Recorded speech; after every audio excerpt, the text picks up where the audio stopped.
All right, so if you've been paying attention, right now our real estate market here in Orlando and really everywhere in the country is insane. Most houses, if they're priced right and they look good on the inside, they're getting multiple offers, and it can be pretty hard to win that house of your dreams. So today I'm gonna get into a few tactics to help you win the multiple offer situation, and at the end I'll tell you one that's now actually going to be outlawed.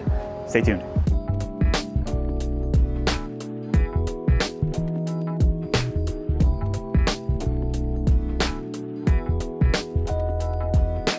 Step number one is figuring out your financing. So if you're paying cash, that's great. Make sure you have either a bank letter that shows exactly what you have available to you that's immediate, or if you're getting a mortgage, making sure that you're working with your lender to dial in not just a pre-qual, but a full pre-approval that shows that you're really ready to go, so that in the eyes of the seller, you're a really strong buyer. That's gonna make you stand out from a lot of the other buyers.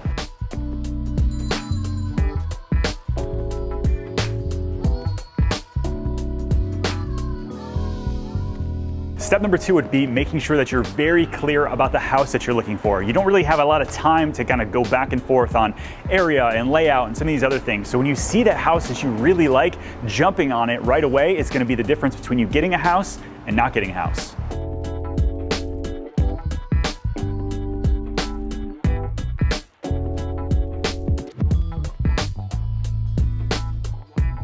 All right, so step number three is gonna have your inspector lined up and ready to go.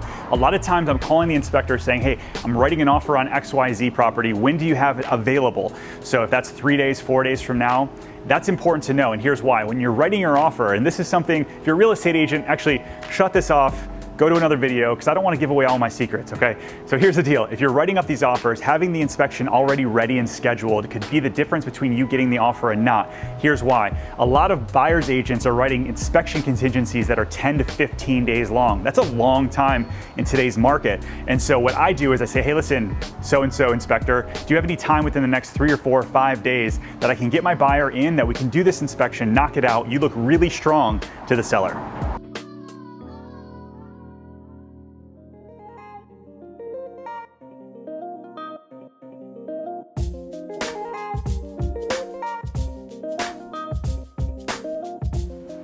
All right, so let's talk about the values, right? So here's the deal. When you're writing an offer, we typically look at what the comparable sales are. If you've looked on your favorite real estate website, Redfin, Realtor.com, Zillow, PozekGroup.com, you're looking at what the values of the properties are in the area.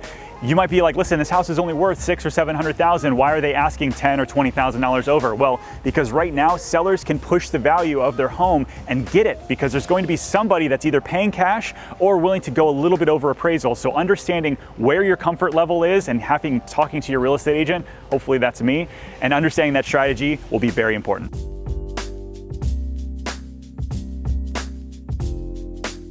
One of the last things we'll talk about before we get into what you can't do anymore is timing. How important is it to get out on the first day that a house is listed? Well, in some areas, it's important to be there day one, but a lot of sellers agents right now are holding all offers for 2 or 3 days, collecting them all before they decide on that multiple offer situation. So understanding the seller's strategy is really important. Do I need to get out there day one? Do I have a couple days until I need to get out there?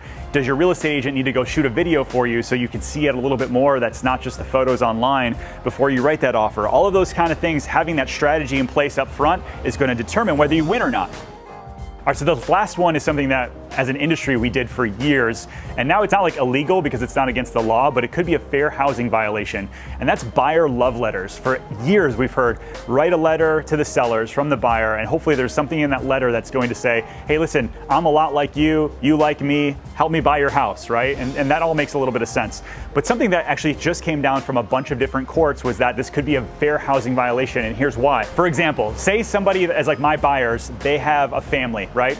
And the people that own a house also are a family, but we're going against people that are single, no kids. And they choose my people because essentially, hey, all of the offers are the same, but they like that a family is gonna buy their house. That technically could be a fair housing violation because that's a protected class. Familiar status, color, sex, all of those kind of things. And so now the buyer love letters have gone out the window, and something that really we can't use anymore to help win in multiple offer situations.